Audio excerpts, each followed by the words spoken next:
ci li weesu lu jëm ci wàllu kaaraange ak pexe yi nga xam ne war nañ ko jël ngir toppatoo lépp lu jëm ci wàllu organisé ñeent fukk ak ñaareel bi ziara kazzu rajab bu famille karambaya bu makacolibantang war a am ñaar fukki fan ak juróom-ñett ci weeru février. Cheikh El Hadj Mohamed Bafodé Diaby muy waxal shérif Dahiratul Al Ibrahima moom nag bëgg na daal yoon bi nga xam ne moo dox diggante Koussanar ak makacolibantang ñu daal di koy yeesalaat. Achirut bi jël na engagement que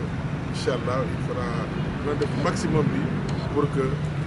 piste bi mën a praticable balaa jour bi jot.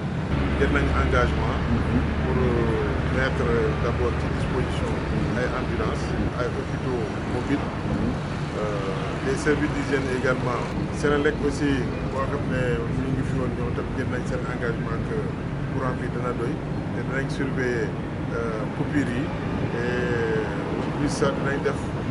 def sur place benn groupe électrogène de secours. daara bi nag kontaan naa bu baax def nañ CRD gouverneur bi taxaw na préfet Maka ak mairie kon yëpp di nga xamante ni jël nañ ko fii tey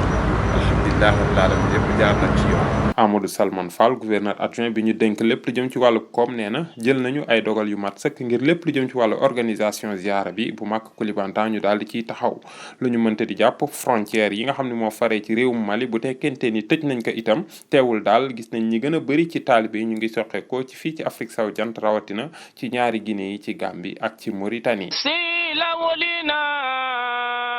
ولآخرنا محمد